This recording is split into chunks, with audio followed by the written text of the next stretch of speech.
Terakhir beliau kami persilakan.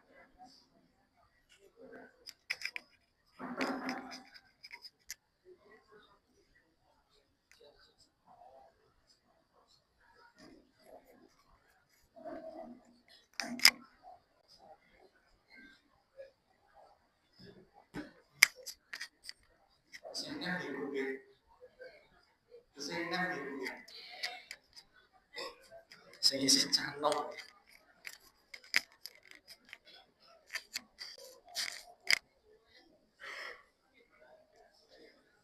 Ya, bismillahirrahmanirrahim. Assalamualaikum warahmatullahi wabarakatuh.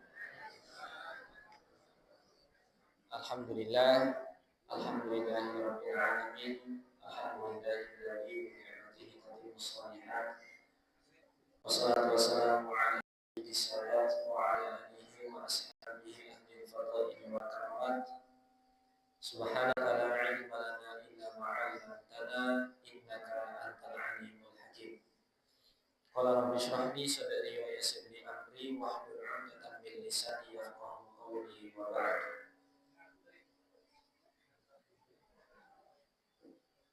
Alhamdulillah, Bapak Ibu, sami sehat nih Bu, Pak. Alhamdulillah. Mugi-mugi tansah pinaringan kesehatan badan, juga kesehatan isi dompet. Wah, itu yang paling penting. Ini soalnya pun akhir bulan, terus untuk mengkis dompetnya. Bapak Ibu ingkang kawula hormati, waduh, mic-nya niki rada slow.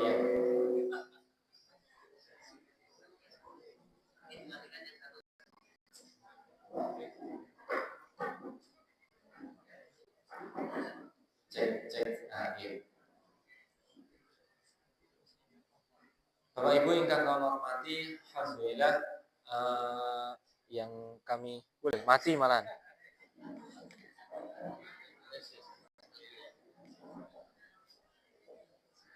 Yang kami muliakan Bapak Ketua Pimpinan Daerah Muhammadiyah, ingkang kawula muliakan Pak Sunan, insyaallah kita menika pun maringi wakaf. Terus enten salah satu kalimat yang sering Nabi pakai untuk berdoa kepada Allah. Kalimatnya begini: Allahumma ja'al hayata ziyadatan lana fi kulli khair wa ja'alil mauta rahatan lana min kulli syarr. Ya Allah, jadikanlah kehidupan ini bagiku untuk bertambah suatu kebaikan, dan jadikanlah kematianku ini bagiku untuk istirahat daripada kemaksiatan. Jadi hidup itu untuk bertambah kebaikan, dan mati untuk istirahat daripada kemaksiatan. Bapak Ibu, ada orang-orang yang levelnya lebih tinggi daripada ini. Hidup untuk melaksanakan suatu kebaikan, matinya tidak hanya sekedar istirahat daripada kemaksiatan, tapi matinya tetap mendapatkan pahala yang mengalir walaupun usia sudah berakhir. Siapakah orang-orang ini? Orang-orang yang mewakafkan hartanya kepada Allah. Jadi usianya sudah berakhir, tapi pahalanya tetap mengalir. Hai orang-orang berwakaf. Nanti doa doakan kepada beliau agar menjadi amal soleh untuk beliau. Ingkang kawula hormati segenap panitia dan segenap jamaah rahimahumullah. Alhamdulillah, kajian Ahad pagi At-Tanwir Batang niki teng cempaka kuning nggih Bu nggih. Teng mriki makanan khasé napa Bu? Napa? Nasi gono. Megono. Napa niku megono? Oh, nanti ada. Alhamdulillah kalau diparingi mangke Bu. Nasi kucing. Benten. Nasi megono. Kan mawon lho nasi megono. Lucu.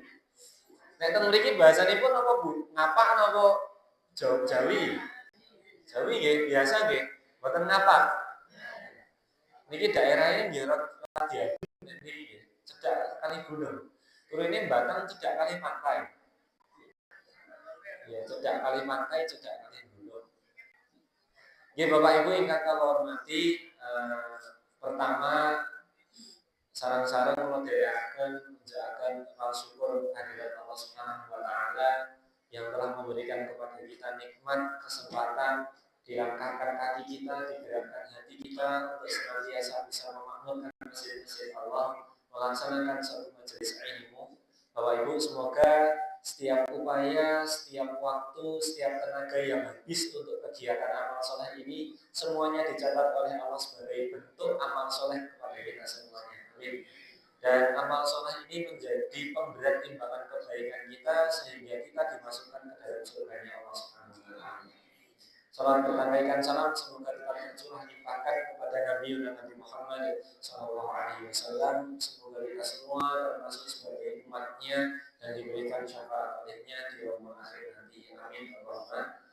Bapak Ibu ingkang kula hormati, derek tepan dalam Lutfi Bapak Ibu biasa dipanggil Mas Lutfi. Kalau tesih sak putrane jenengan, kalau tesih yuswa 24 tahun.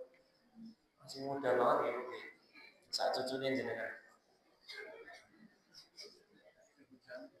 Dalam ngasto Al-Falah Sragen mereka Bapak Ibu, Masjid Raya Al-Falah Sragen dipun amanai dados imam nang mereka, imam ingkang nomor 3.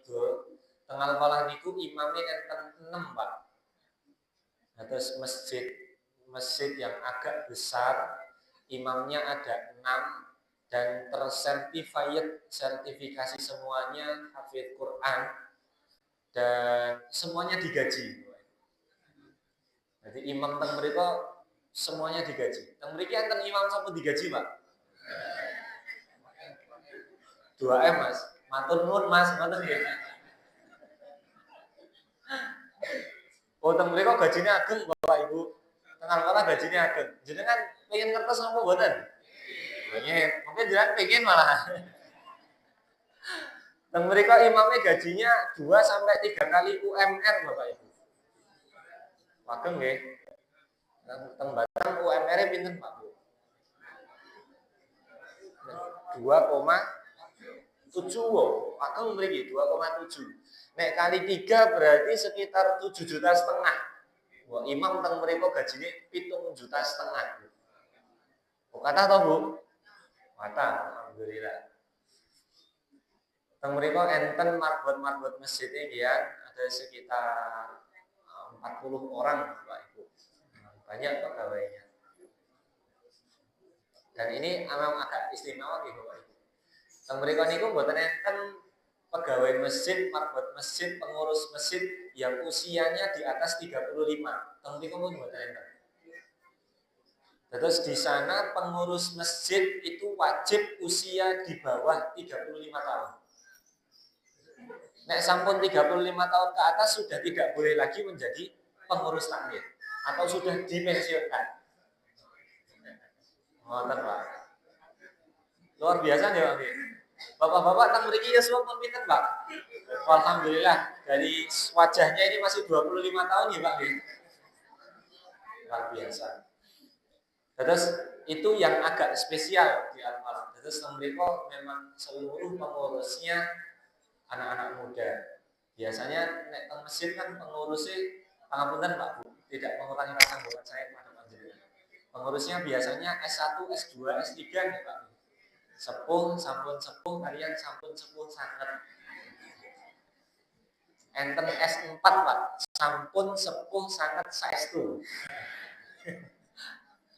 Nah, dan mereka ingkang sepah-sepah yang usianya di atas 35 tahun, nah beliau pokoknya kami bebas tugaskan.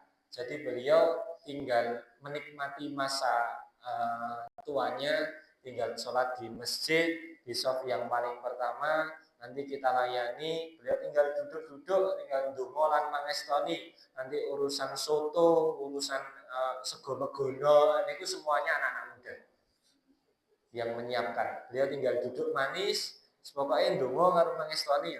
Nek cah nom-nom mboten gadah akto nggih disangoni. Terus itu tugasnya yang sepuh-sepuh di Al-Falah. Seperti itu sedikit profil tentang Masjid Raya Al-Falah.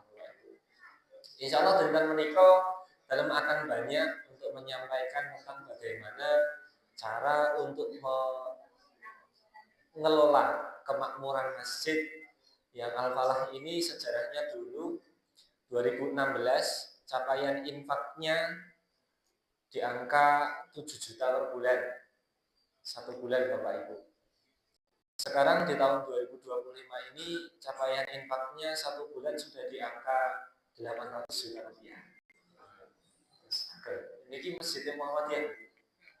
Masjidnya Muhammadiyah. Masjid Agung, masjidnya Bupati, tapi yang mengelola Muhammadiyah. Tidak ada dana APBD dari pemerintah, jadi memang sudah pure mandiri. Jadi Bapak Ibu, satu-satunya masjid agung di Indonesia yang dikelola oleh Muhammadiyah. Jenengan mengkeliling se-Indonesia, sudah sampai ke Masjid Agung, pasti yang mengelola dari saudara kita, orang-orang Nahdiyin. Cuman di Masjid Raya Al-Falah ini satu-satunya Masjid Agung yang dikelola oleh Muhammadiyah. Dan capaian infaknya mengerikan, alhamdulillah sudah diangkat. Belum banyak itu Pak, belum banyak. Masih ada masjid lain yang lebih banyak dari itu. Nah, alhamdulillah, ngoten Bapak Ibu, ini Bapak Ketua PDM juga sudah sering sekali ke Sragen. Beliau tadi sampai sini, Mas Ustadz, saya sering sekali diimamin jenengan di Al-Falah. Oh, ternyata sudah sering ke Al-Falah. Karena cucu beliau sekolahnya di Sragen dan besan beliau ternyata juga di Sragen. Masya Allah. Bapak Ibu ingkang kula hormati, mengenai latar belakang Masjid Raya Al-Falah. Terus Masjid Raya Al-Falah ini ada di tengah-tengah kota, letaknya strategis ya, namanya Masjid Agung Pak. Letaknya strategis di tengah-tengah kota, tapi kelemahan kita adalah tidak punya jamaah tetap. Karena di samping-sampingnya semuanya perusahaan dan kantor.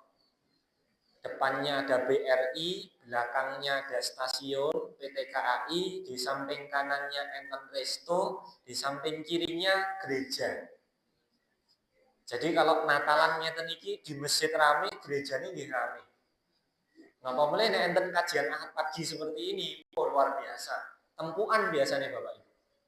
Di masjid enten kajian Ahad pagi 2000 jamaah, teng gereja nggih enten kajian Ahad pagi. Nah nggih dong. Terus nggih Pak nggih. Terus kajian Ahad pagi ya mereka. Sami-sami kajian Ahad pagi.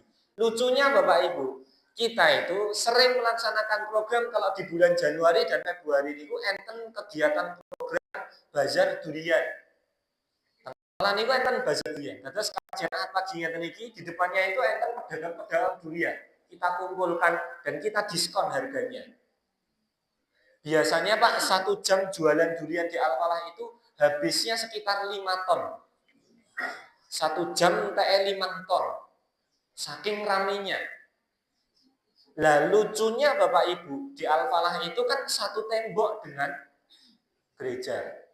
Kajian Ahad pagi dilaksanakan, gereja juga kajian Ahad pagi. Selesai kajian Ahad pagi, bazar durian dilaksanakan di dalam masjid. Rame Pak, jamaah masjid aja sudah 2000. Nah, tambah rame lagi, ternyata Pak, yang ikut bazar durian tidak hanya jamaah masjid, jamaah gereja juga ikut. Mereka masuk masjid, beli durian, dan makan durian bersama di dalam masjid. Padahal orang-orang gereja itu kalau sekolah kan roknya sementen-sementen ini Bu. Wah itu kan mantap-mantap. Lah dos putih, wah ini ditonton sarura, ditonton eman-eman kan. Luar biasa Pak. Dan alhamdulillah akur. Mboten enten seleksi ya sudah biasa, rukun Pak. Kita dengan jamaah gereja. Sering juga kita melaksanakan ya takmir masjid, silaturahmi ke takmir gereja juga silaturahmi ke takmir masjid. Kita sering demikian. Nah, alhamdulillah, jadi masjid ini tidak hanya sekedar makmur jamaahnya, tapi juga memakmurkan jamaahnya. Jadi begitu Bapak Ibu. Dan ini menjadi sebuah masalah dimanapun tempatnya. Masjid-masjid kita itu sebenarnya sudah bagus-bagus Pak, sudah bagus-bagus, sudah ideal, sudah representatif untuk tempat ibadah. Cuman kondisi bangunannya saja yang makmur, jamaahnya bukan makmur. Kerep sering Pak saya jalan-jalan itu. Tadi pagi sudah saya sampaikan di kultum Masjid Wakaf Al-Hadi Pak Sunar. Tadi pagi alhamdulillah merasakan masjid panjenengan pun top sekali Pak. Sound system ya nyenengke, asinan, karpet, nyaman sekali Pak. Masya Allah. Secara kondisi fisik sudah top. Nah tinggal nanti tingkatkan saja secara kondisi jamaahnya. Kemarin saya jalan-jalan ke Makassar Bapak Ibu, di daerah pantai mana saya lupa, Losari, di pantai Losari. Di sana kan ada masjid baru Pak. Pantai Losari itu direklamasi karena dulunya sebenarnya Pak proyek reklamasi proyek IKN Ibu Kota Nusantara itu ada di Makassar Pak, dimenangkan oleh Pak Yusuf Kala. Makanya di Makassar dibuat reklamasi di situ, disiapkan untuk ibu kota yang baru. Ternyata di tahun berikutnya yang menang proyeknya Pak Prabowo di Kalimantan Timur. Akhirnya pindahlah IKN di Kalimantan Timur. Wis kebacot di Uruk, sampun kebacot direklamasi. Akhirnya daratan yang direklamasi itu dibuat masjid yang ikonik di Sulawesi Selatan. Namanya Masjid 99 Kubah. Digambar oleh Pak Ridwan Kamil. Memang 99 kubah, bagus sekali Pak. Pembangunan habis ratusan miliar. Satu-satunya masjid yang ada di atas laut. Karena memang di atas laut, Bapak Ibu. Top, bagus sekali, pembangunannya jos. Dibangun ratusan miliar. Nah kemarin Bapak Ibu, saya itu tidur di depan hotel masjid tersebut. Kita diundang di Makassar, tidurnya di hotel depan masjid. Otomatis sholat subuh kita kan di masjid itu. Dan jenengan ngertos Pak Bu, masjid yang dibangun ratusan miliar itu, sholat subuhnya cuma 7 orang jamaahnya. Mengerikan Pak Bu. Mengerikan. Oh, itu masjidnya magrong-magrong, gede banget nih kok. Luar biasa, jamaah ngomong itu. Itu menjadi sebuah hal yang sangat ironi Bapak Ibu. Jalan-jalan saya ke Kalimantan Timur, di Kutai Kertanegara, dekat dengan proyeknya IKN. Ada masjid agungnya di sana. Masjid di tengah kota. Luasnya pinten Bapak Ibu? 35.000 meter. Gede banget Tengdeko. Karena memang di Kalimantan itu tuh tanahnya masih luas. 35.000 meter. Lengkap dengan fasilitasnya. Mobil masjidnya mobil Alfa, kantor, tempat untuk menikah, dan lain sebagainya. Jangan atas Pak Bu, sholat subuhnya berapa orang? 35.000 meter, sholat subuhnya cuma 35 orang.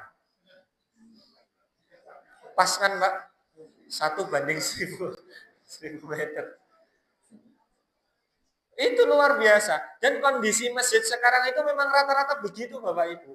Secara bangunan sudah megah, representatif ideal untuk beribadah, tapi secara jamaahnya kacau. Karena orang itu lebih pangapunten, lebih fokus untuk membangun masjid daripada membangun jamaahnya. Pengen bangun kok. Pak Ketua Takmir itu sampai sanjang. Takmir masjid yang hanya fokus untuk membangun bangunan, itu namanya bukan takmir masjid. Itu pemborong bangunan Pak. Baru nyamar jadi takmir masjid. Karena satu hal Bapak Ibu, prinsip daripada masjid adalah masjid bukan beton, bukan besi, tapi masjid adalah fungsi dan kontribusi. Masjid itu bukan seberapa besar bangunannya, tapi seberapa banyak manfaatnya kepada masyarakat. Kalau hanya gede secara fisik tapi tidak bermanfaat, terus das pundi Pak. Begitu, maka dari situlah Al-Falah ini bergerak Bapak Ibu. Tidak hanya sekedar memakmurkan bangunannya, tapi ingin betul memakmurkan masjidnya, memakmurkan jamaahnya. Pak Bu, saya mulai dari satu buah berita yang viral kemarin. Sebelum hari ini si Bulga memberikan sebuah berita yang sangat menyedihkan, banjir bandang dan lain sebagainya. 1,5 bulan yang lalu juga menyumbangkan berita viral Bapak Ibu. Sama-sama sedihnya. Ada seorang anak muda yang tidak punya ongkos, tidak punya uang, mampir ke masjid. Bukan masjid kampung, masjidnya di tengah kota, masjid agungnya. Tidak diterima oleh warga sekitar, dipukuli di tempat, akhirnya meninggal dunia di masjid. Di Sibolga, Sumatera Utara, tepatnya di Masjid Agungnya. Menjadi sebuah pertanyaan kepada kita semuanya. Kok iso ya orang mau mampir hanya sekedar pangapunten nek tiyang Jawa niku nyelonjorke boyok Pak Bu. Tidak diperbolehkan. Hanya sekedar untuk istirahat tidur tidak boleh. Dipukuli di tempat, meninggal dunia di tempat. Jadi terjadi pembunuhan di masjid. Itu mengerikan Pak. Nah itu menjadi sebuah pertanyaan, Bapak Ibu pangapunten, sebenarnya boleh atau tidak tidur di masjid? Sebentar, sebelum dijawab. Satu dulu, konsep dari masjid, fungsi masjid itu sebenarnya untuk apa? Untuk apa Bu? Ibadah. Fungsi masjid ada 3. Satu untuk ibadah, yang kedua untuk iktikaf, yang ketiga untuk apa saya lupa. Ada 3, saya lupa. Nah, jadi satu, masjid untuk ibadah, ya untuk mengaji, untuk sholat, ya wajar lah, jadi masjid, ya untuk ngaji, untuk sholat. Nah, sekarang saya naikkan Pak, fungsinya. Kalau seandainya fungsi masjid digunakan untuk tempat melaksanakan program makan-makan, angsal apa mboten? Dahar-dahar teng masjid, angsal apa mboten? Nah, mboten angsal seneke mang balikke Pak niku Pak.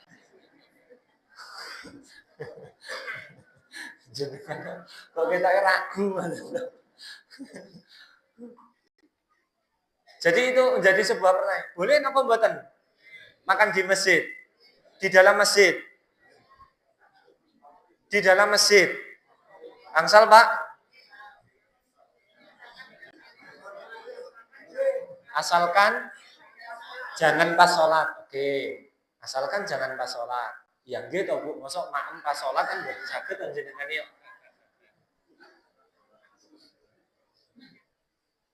Tapi secara dalil Pak, memang nate Kanjeng Nabi itu melaksanakan program makan-makan di dalam masjid. Nate Kanjeng Nabi begitu. Abu Hurairah pernah curhat kepada Nabi, kami teman-teman itu belum makan. Di tempat panjenengan enten dahar Nabi. Nah, Nabi menyampaikan, di rumah saya sudah tidak ada makanan wahai Abu Hurairah. Sebentar, dikumpulkan jamaah, dikumpulkan para sahabat yang punya makanan di rumah hanya sekedar 1 piring, 2 piring, bawakan ke masjid. Saudara-saudara kita belum, ada yang belum makan. Akhirnya makan, terjadi program makan-makan di dalam masjid. Menjadi dalil bolehnya makan masjid. Nanti ada pertanyaan, lah mungkin nek utah, nek kotor terus pundi ya diresiki. Ya bagaimana caranya agar tidak tumpah. Kalau menghindari hal yang demikian, ya wis mboten menapa kalau makan di luar masjid. Dan nanti nek kotor di luar masjid, itu juga tidak mengapa. Silahkan. Nah, kalau nggak mulai ngaji angsal, sholat angsal teng masjid, dahar angsal teng masjid. Lah nek pangapunten film, angsal napa mboten teng masjid Pak Bu? Mboten sholat, mung film tok, angsal napa mboten?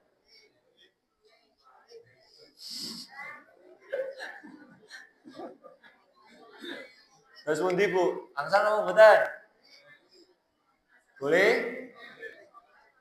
Terus pundi Bu?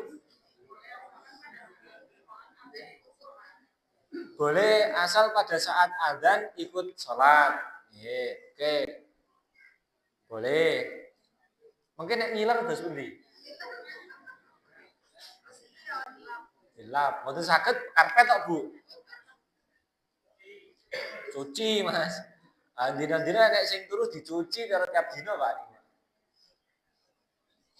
Tapi Bapak Ibu, ternyata pertanyaan ini hanya muncul di hari ini. Dulu tidak ada pertanyaan ini Pak. Kenapa kok tidak ada pertanyaan ini? Saya yakin di zaman jenengan sudah sering sekali tidur di masjid. Gitu Pak? Akhirnya nggak ada pertanyaan boleh atau tidak tidur di masjid. Karena orang-orang dulu tidurnya di masjid semua Pak. Sekarang itu ada pertanyaan itu karena saking jarangnya orang tidur di masjid. Degradasi moralnya sangat jauh sekali Pak sekarang itu. Jenengan itu dulu saking biasanya tidur di masjid. Sampai tidak ada pertanyaan boleh atau tidak tidur di masjid.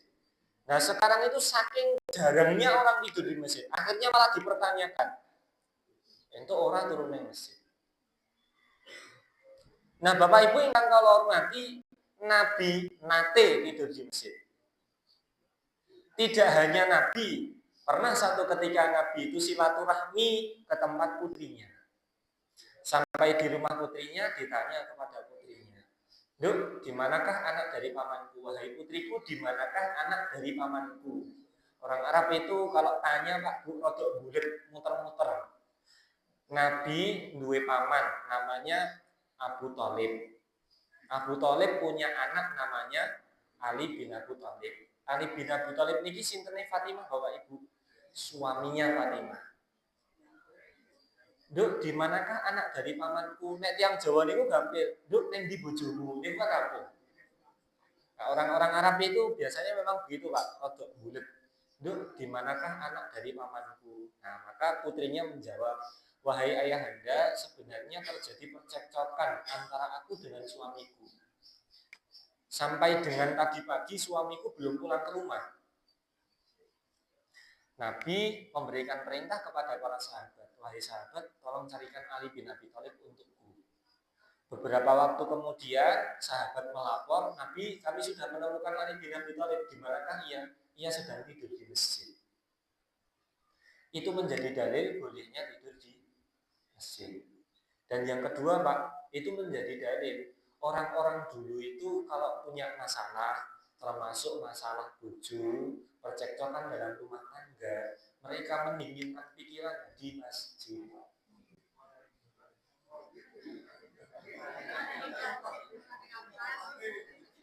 Boten teng karaoke, Pak. Boten teng hit. Piye Mas ning omah digawe kopine wis pahit, sing gawe raine ya rada pahit. Mending ning hik to Mas. Kopine manis sing gawe ya manis. Niki, Pak. Nah, maka dulu begini, tapi ada sebuah pertanyaan begini. Dulu berarti di zaman Nabi, Pak Bu. Jenengan atas masjidnya Nabi. Saya napa niku saya gambarkan. Bayangkan Bapak Ibu, ini adalah masjidnya Nabi. Dibangun 30 kali 35 meter. Ini masjidnya Nabi, meja ini adalah kota Madinah. Jangan ngertos, sekarang masjid Nabawi itu besarnya seberapa Pak? Sekarang besarnya sekota ini. Sekota Madinah yang disebutkan Nabi dulu. Ngeri kan? Dulu Masjid Nabawi segini, kota Madinah segini. Sekarang Masjid Nabawi segini. Gede sekali sekarang perkembangannya Masjid Nabawi. Nah, dibangun 30 kali 35 meter dengan napa niki pangapunten tembok tanah liat kering atap pelepah kurma, ditutup 3 soft pertama dan 3 soft terakhir, tengahnya bolong. Bapak Ibu nate umroh haji, enten sing sampun nate umroh haji, yang belum saya doakan agar bisa segera ke sana. Sampun nabung napa dereng? Amine banter atau nabung. Iya lah mangkat. Iki enten BPRS ndang daftar yen, jenengan yo amine banter nek ora tau nabung kok dos pundi. Ora iso mangkat. Bapak Ibu ingkang kula hormati, ingkang sampun nate ke umroh maupun haji, salat subuh di Masjid Nabawi, menunggu sampai di waktu syuruk, jenengan akan melihat fenomena atap Masjid Nabawi itu dibuka. Boten payungi, boten atapnya. Atapnya Masjid Nabawi itu setiap waktu syuruk biasanya dibuka, Pak. Sret. Nah, dereng nate mirsani nanti mirsani teng TikTok atau Instagram enten. Atapnya Masjid Nabawi dibuka. Kenapa kok demikian? Mengingatkan kepada kita bahwasanya masjidnya Nabi dulu seperti itu. Tengahnya bolong. Kondisinya panas, Pak. Jadi ada sesuatu yang tidak sinkron. Masjidnya Nabi panas, tapi orang-orang mendinginkan kepalanya di masjid. Cekcok rumah tangga, mendinginkan kepalanya di masjid. Padahal masjidnya Nabi panas. Jadi masjidnya panas, tapi bisa untuk mendinginkan kepala. Sekarang niki kualik Pak. masjid adem ning manaske pikir. Nah niku lho, sing ngabot niku lho. Masjid wis adem ning manaske pikir, ditutup, digembok, dibuka pas sholat subuh, pas sholat tok, pas ngaji. Bar niku digembok melih. Kadang-kadang AC ini mboten parang diuripke, mungkin ndak tagihan listrike kakak.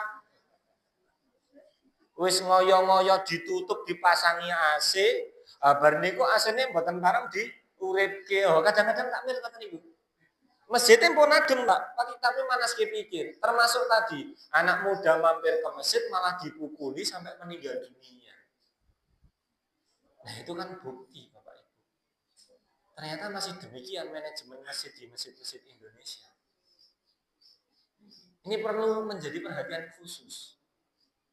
Makanya di Al-Falah mau mulai ini, Pak.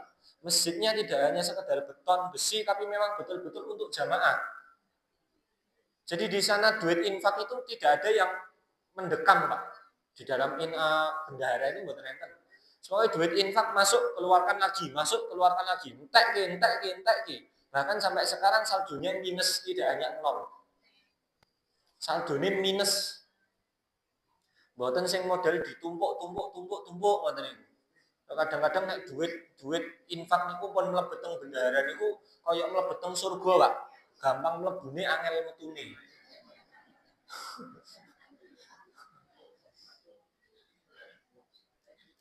Kalau kami diselesaikan, pokoknya tidak hanya sekedar bangunannya yang bagus, diselesaikan untuk jamaah. Duit keluar, masuk keluar. Nah, akhirnya tagline-nya adalah menjadi masjid yang makmur, tidak hanya sekedar makmur, tapi juga memakmurkan jamaahnya. Terus yang kedua adalah, Bapak Ibu, di zaman Nabi, masjid yang dibangun saking sederhana seperti itu, Bapak Ibu. Tapi masjid itu menjadi pusat kegiatan di dalamnya. Banyak kegiatan, perkumpulan apa saja di dalamnya. Nabi itu datang ke Madinah membangun 2 hal. 1 membangun masjid, 2 membangun pasar. Jadi masjid itu juga sebagai pusat ekonomi masyarakat di situ, Pak. Dan ini dakwah ini dibawa sampai ke Indonesia oleh para wali songo. Jenengan jalan-jalan dari Jawa Timur menuju Jawa Barat, di seluruh kota, Pak, letak geologisnya pasti seperti itu. Jenengan kalau melihat alun-alun pasti sampingnya Masjid Agung, sampingnya kantor bupati, dan sampingnya pasar. Pun dimanapun tempatnya pasti ngoten niku. Di Jogja demikian, di Solo demikian, di Sragen demikian, sama, Pak, semuanya begitu. Itu hasil dakwahnya para wali songo ke Indonesia, Pak. Dan itu ikut daripada Nabi. Masjid sampingnya pasar, ada pusat pemerintahannya, ada pusat kegiatannya, ada alun-alunnya. Ya begitu, Pak, konsepnya.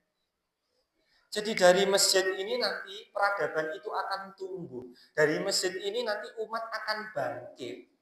Makanya tagline-nya tadi, dari masjid kita bangkit. Karena memulai peradaban tidak bisa dari pendopo, Pak. Memulai peradaban tidak bisa dari partai politik. Memulai peradaban tidak bisa dari yang lain. Memulai peradaban dulu sudah dicontohkan Nabi.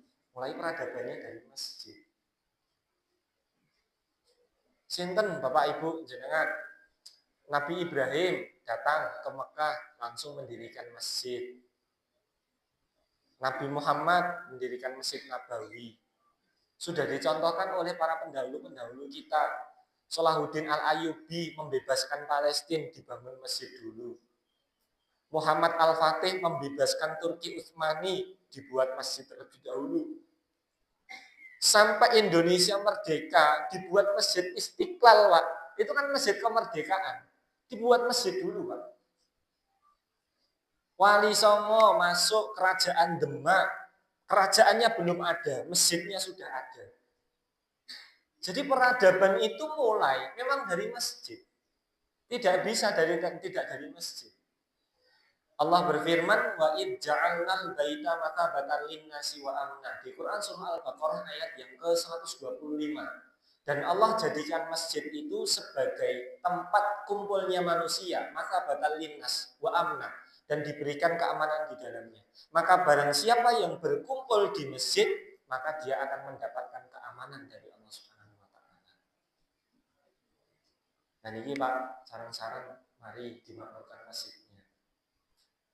Tidak hanya sekadar untungnya masjidnya makmur, tapi untungnya juga kita. Allah berikan keamanan kepada kita. Terus yang ketiga adalah Bapak Ibu di Al-Falah itu enten biro konsultasi Pak Bro. Jamaahnya kan rame Pak Bu. Sholat subuh ngoten niku di Al-Falah itu minimal 300 sampai 400 jamaah setiap harinya. Satu bulan itu rata-rata jamaah keluar masuk 55 sampai 60 ribu jamaah. Jadi memang sudah rame itu Pak Ibu, alhamdulillah. Teng mriko sing marai rame salah satunya adalah ada biro konsultasinya. Jadi ikut teladan Nabi. Nabi itu setelah sholat Bapak Ibu langsung menghadap ke belakang, langsung menghadap ke jamaahnya. Untuk apa? Jamaah konsultasi kepada beliau. Nabi, saya punya masalah di rumah, masalah dengan istri, masalah dengan suami, itu dikonsultasikan kepada Nabi. Jadi Nabi itu tidak hanya sekedar imam sholat Pak, tapi Nabi itu imam masjid. Benten nggih, imam sholat kalian imam masjid. Nek mau ngimami sholat kumpiung ilang, nah niku cuma imam sholat mawon, niku dereng imam masjid. Kalau imam masjid itu ya setelah sholat ya menghadap ke jamaah, jamaah mau konsultasi apa, oh ada masalah ini, ada masalah itu, nah itulah Kanjeng Nabi dulu. Saat niki ngoten kok Pak, bar sholat kumpiung ilang, bar sholat kumpiung ilang.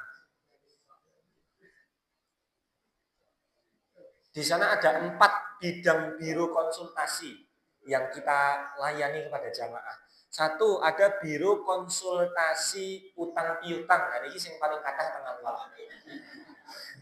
Iki saestu. Halo Mbak, laris paling laris teng Al-Falah, paling laris. Terus teng mriko nek enten jamaah terlilit utang, pinjol atau rentenir dan lain sebagainya, asal mereka mau sholat di masjid, mau ngaji di masjid, mau ikut binaan kita, nah nanti kita akan bersamai untuk membayar utang itu. Kemarin yang paling banyak niku Bapak Ibu enten sing utang 8 miliar. Alhamdulillah 2 tahun selesai tanpa menjual aset. Enten yang lucu Bapak Ibu, jamaah niku enten sing utang 150 juta. Berangkat ke masjid, yang perempuan itu nangis-nangis. Ustaz, niki Ustaz ajeng konsultasi. Konsultasi nopo? Konsultasi utang Ustaz. Kali nangis-nangis. Sekedar Ibu mlebet rumiyin ke ruang transit. Nanti dilihat jamaah yang lain tidak etis. Masuk ke transit, setelah itu kita tanya pelan-pelan. Terus nopo Bu? Kok sampai sedemikian rupa? Niki lho Ustaz, suami saya itu sudah percobaan bunuh diri. Itu Pak, percobaan bunuh diri. Nah, terus pundi?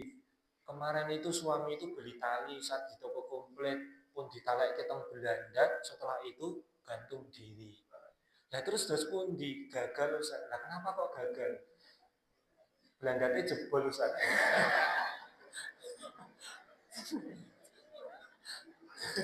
Saya itu Pak Bu, saya itu.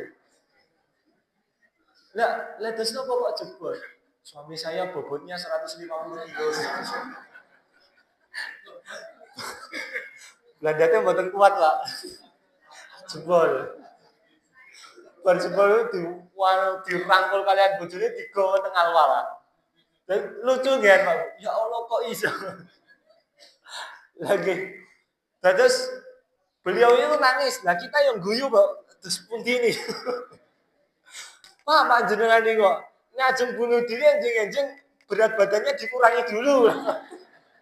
Jangan belum. Dia terumian Pak. Lah terus das pundi niki? Lah niku Ustaz niki izin mau napa nggih? Ya konsultasi kepada panjenengan biar mendapatkan solusi ini das pundi Ustaz. Pun utangnya pinten Mas? 150 juta. Ya Allah, utang 150 juta bunuh diri. Kemarin Mas Al-Falah itu akan sing utang 8 miliar ya biasa wae mboten bunuh diri. Jenengan sok ben nek pengen bunuh diri, utangnya diakeh isih. Aja sithik-sithik eman-eman lah. Ngeten Mas, utangnya teng pundi? Teng pinjol Ustaz. Mbiyen utangnya berapa? Saya itu dulu minjem sekitar 80 juta Ustaz. Dikon bayar 150 juta. Nggih Ustaz, bunganya banyak. Oh ya sudah begini. Terus pundi sekarang bisa bayar atau sebenarnya bisa Ustaz. Tapi kadang-kadang itu gelisah, bingung dan lain sebagainya. Sebenarnya sudah kerja Ustaz. Neng kan lah napa niku lah nagih niku sak ya sudah. Besok kalau seandainya ditagih kalah nanti kami bersamai. Enggak apa-apa. Nah, diunak-unakke dan lain sebagainya diterima nggak apa-apa. Nanti kami bersamai. Nek sampai main fisik, nah nanti kita laporkan bersama. Akhirnya dibersamai Bapak Ibu yang perempuan kerja, alhamdulillah lebih tenang, terus. Sekarang utangnya lunas, Bapak Ibu, alhamdulillah. Dan satu keluarga ikut ngaji di Masjid Raya Al-Falah. Jadi begitu, masjid memberikan solusi dan layanan kepada jamaah-jamaahnya yang bermasalah. Itu masih satu. Yang kedua, di Al-Falah itu enten biro konsultasi bisnis dan kehidupan. Nah, ini ingkang sing gadah bisnis, nembe omsetnya turun dan lain sebagainya bisa dikonsultasikan ke masjid. Enten biro konsultasi jodoh. Nah ini saya itu Pak enten biro konsultasi jodoh. Nah ini yang membuat orang-orang itu anak-anak muda itu senang ke masjid. Karena enten biro konsultasi saya itu Bapak Ibu. Di Al-Falah niku cah nem-nem dipun paringi 6I fasilitas. 6I niku napa? Nasi, wifi, kopi, rekreasi, gaji dan dicarikan istri. Oh, mantap Pak. Komplit Pak Nah, alhamdulillah kaula nggih ngoten usia 24 tahun saya sudah beristri, Bu. Alhamdulillah. Dicarikan sama masjid. Dinikahkan di dalam masjid. Ya sudah selesai. Setelah menikah dicarikan rumah sama masjid. Dicukupi semuanya sama masjid. Nah, akhirnya anak-anak muda di sana betah. Dan biro konsultasi jodoh ini tidak hanya kita fasilitasi untuk anak-anak muda. Teng mriko enten bapak-bapak duda, ibu-ibu janda ya. Saestu. Kemarin ada ibu-ibu yang mau menikah di usia 58 tahun. Masih mau untuk menikah, dicarikan sama Pak Ketua Takmir, akhirnya menikah dengan bapak-bapak usia 61 tahun, alhamdulillah. Sampai sekarang Pak, Masya Allah, sholat subuh buandengan dan lucunya. Luar biasa. Manten anyar tapi sepuh nih. Manten anyar Pak, anyar terus. Terus yang keempat ini enten biro konsultasi keluarga. Dan itu enten sing keluarga yang sedang di ujung tanduk, yang tidak rukun dan lain sebagainya, itu ada fasilitas penengah dari masjid. Begitulah Pak masjid. Jadi masalah yang dipunyai oleh jamaah itu bisa diselesaikan oleh masjid. Maka kita punya tagline, apapun masalahnya, masjid solusinya. Sampai biro konsultasi keluarga itu kemarin itu nggih niku nggih napa niku mendapatkan satu tagline yang sangat luar biasa. Enten Bapak Ibu jamaah kawula niki sampai jam pinten, Pak? Bebas wong jenengan sak sae mawon. 7:30 nggih.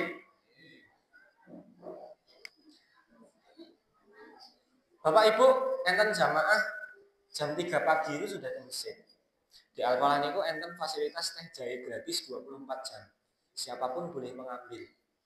Biasanya jam 6 sampai jam 8 ngeten iki kathah tiang-tiang niku tukang becak, kapul sampah dan lain sebagainya. Mlebet beto botol yang 1 literan nih. Assalamualaikum Ustaz, waalaikumsalam.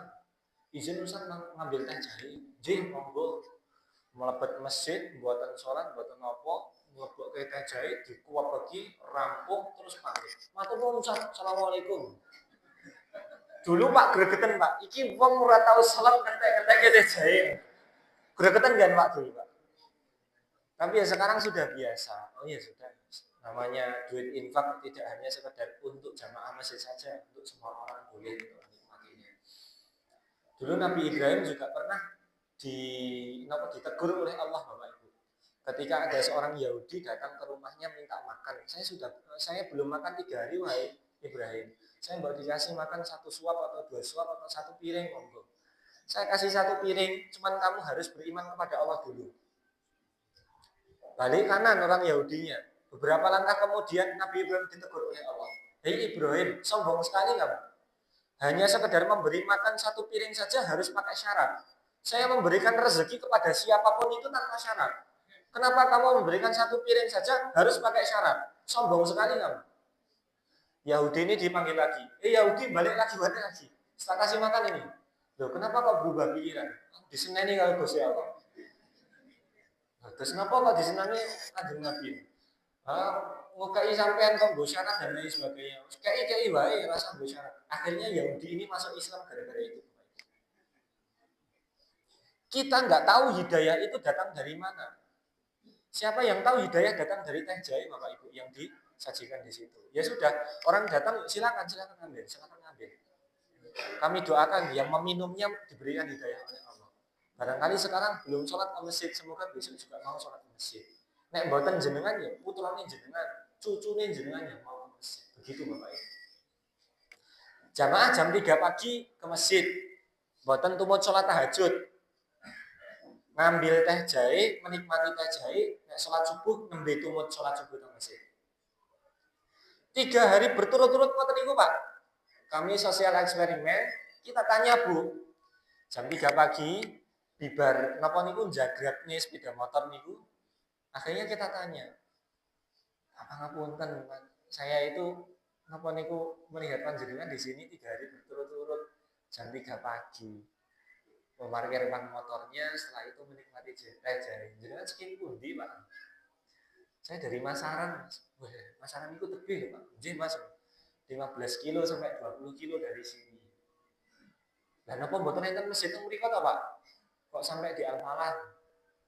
Enten jare Mas Kata ning nyaman di Al-Falah. Satu itu.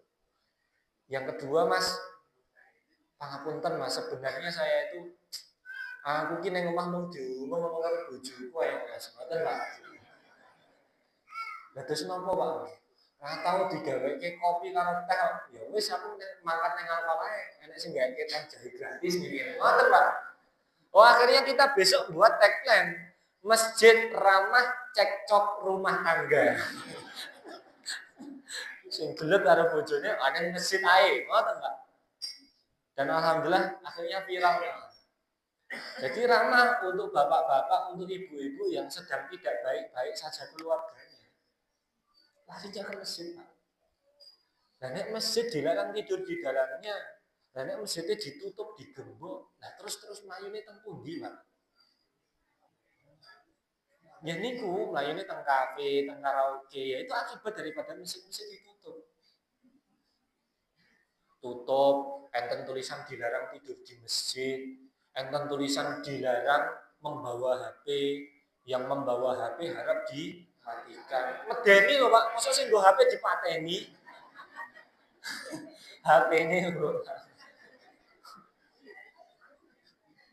Sering juga ada tulisan masjid ini sering terjadi kehilangan, barang hilang takmir tidak bertanggung jawab, orang tidak bertanggung jawab kok dijadikan.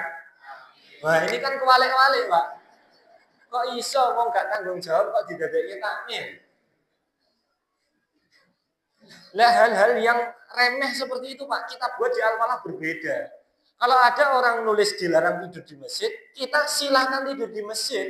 Kita siapkan bantal, kita siapkan kasur, dan kita siapkan sarapan pagi. Kalau ada orang ada tulisan takmir masjid tidak bertanggung jawab, kalau kita kebalikannya, takmir bertanggung jawab, barang hilang diganti. Kita buat canang program seperti itu, Pak.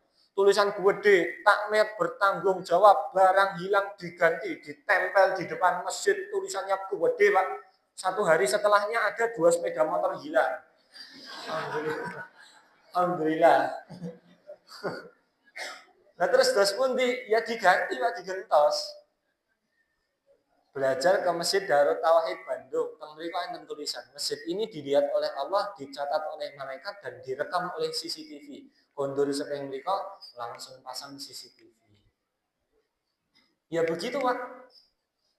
Masjid itu silahkan tidur di masjid, disiapkan bantal, kasur, sarapan pagi. Bondong-bondong orang ke masjid Pak, tidak untuk sholat, untuk turu. Sarapan. Ini mboten menapa. Tapi ada juga Pak orang-orang baik yang datang.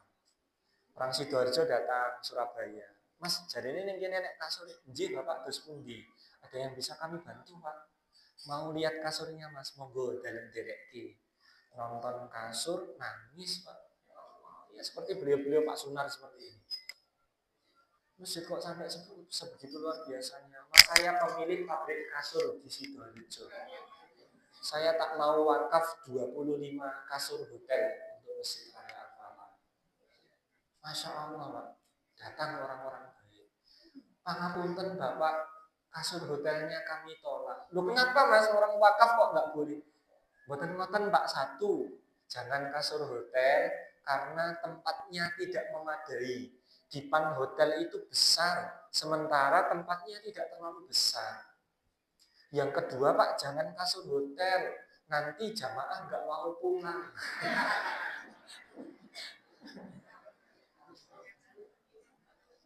Nggih Pak, wih serius Mas? Nggih Pak, saestu. Besoknya Pak diantarkan 25 kasur spring bed.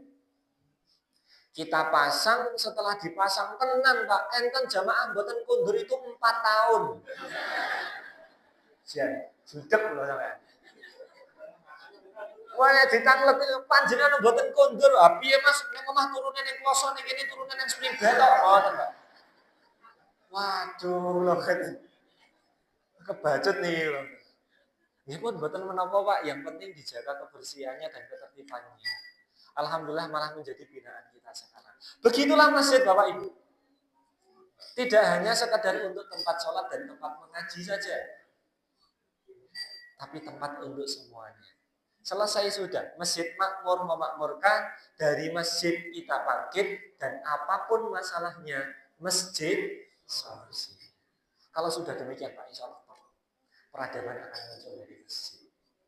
Nah mari sarang-sarang kita kerjasama, dari takmir masjid memanage masjid dengan epic, dengan baik, dari jamaahnya berbondong-bondong, gotong royong untuk memakmurkan masjid, untuk ngeramek ke masjid. Mari sarang-sarang. Siap nih Bapak Ibu? Bismillah. Ngoten barangkali yang bisa saya sampaikan Bapak Ibu, closing terakhir sebelum penutupan. Bapak Ibu jenengan berangkat ke masjid, melaksanakan satu kajian seperti ini, kalau tidak diberikan hidayah oleh Allah, pasti tidak akan bisa, pasti tidak akan mampu. Karena Bapak Ibu sejatinya ke masjid itu bukan perjalanan kaki, tapi ke masjid adalah perjalanan hati. Yang mampu untuk melangkahkan atau menuju ke masjid itu bukan orang-orang yang kuat secara fisik, tapi orang-orang yang diberikan hidayah oleh Allah. Jenengan ke masjid ini bukan kakinya yang melangkah, tapi hatinya yang melangkah. Jenengan dipilih oleh Allah. Maka syukuri itu dan terus kita doakan agar kita diberikan istiqomah oleh Allah Subhanahu wa taala. Ke masjid bukan perjalanan kaki, tapi ke masjid adalah perjalanan hati. Jazakumullahu khairan katsiran. Cukup dari saya. Mohon maaf apabila ada salah kata. Adakah sesi tanya jawab? Mboten enten nggih? Pun nggih. Pun mawon. Mungkin enten tanya jawab dan lain sebagainya, takmir masjid nanti ke depan mawon Pak, saya masih ada waktu longgar sekali. Nanti kalau pulang nanti sekitar jam 4, jam setengah 4 atau jam 4 nanti. Jadi masih lama sekali. Nanti kalau ada takmir masjid yang pengen napa niku diskusi atau pengen apalagi, nanti insya Allah masih ada waktu lagi nanti bersama Gus Fahri. Watan barangkali kita tutup dengan doa bersama. Kita istighfar 3 kali terlebih dahulu Bapak Ibu. Astagfirullahaladzim, astagfirullahaladzim, astagfirullahaladzim. A'udzubillahi minasyaitonir rajim. Bismillahirrahmanirrahim. Allahumma shalli ala sayyidina Muhammad wa alhamdulillahi hamdan syakirin hamdan na'ibin hamdan yuafi ni'mahu wa yukafi mazidah. Ya Rabbana lakal hamdu kama yanbaghi li jalali wajhika al-karim wa 'azimi sultanik. Allahumma ighfir lana dhunubana khata'ana kullaha wa li walidina warhamhum kama rabbawna shighara wa li jami'il muslimin wal muslimat wal mu'minin wal mu'minat al-ahya'i minhum wal amwat innaka sami'un qaribun mujibud da'wati ya qadiyal hajat. Rabbana zalamna anfusana wa illam taghfir lana wa tarhamna lanakunanna minal khasirin. Rabbana hab lana min azwajina wa dhurriyyatina qurrata a'yun waj'alna lil muttaqina imama. Allahumma ja'al hayata ziyadatan lana fi kulli khair waj'al al-mauta rahatan lana min kulli syarr. Rabbana la tad'a' lana dhanban illa ghafartahu wa la hamman illa farajtahu wa la daynan illa qadaytahu wa la hajatan min hawaijid dunya wal akhirati illa qadaytaha ya arhamar rahimin. Rabbana atina fid dunya hasanah wa fil akhirati hasanah wa qina adzabannar. Bi fadli subhana rabbika rabbil izzati amma yasifun wa salamun 'alal mursalin walhamdulillahi rabbil alamin. Pangapunten Pak Ketua PDM. Kalau tadi ndongone ngagem Sayyidina. Dalam niku aslinipun tiyang NU, Pak. Saestu. Bapak saya lulusan Kediri, mondok di Lirboyo. Saya itu darahnya darah hijau. Ini jenengan saya set darah itu darah hijau. Saking NU-nya. Nah, 4 tahun di Al-Falah, akhirnya kalau dan dos mu'alaf Muhammadiyah. Nah, terus saat ini tidak ditanggapi. Mas NU atau Muhammad Dinu? Dan matur nuwun jazakumullah. Assalamualaikum warahmatullahi wabarakatuh. Bagus. Terima kasih pada saat ini sudah memotivasi kita.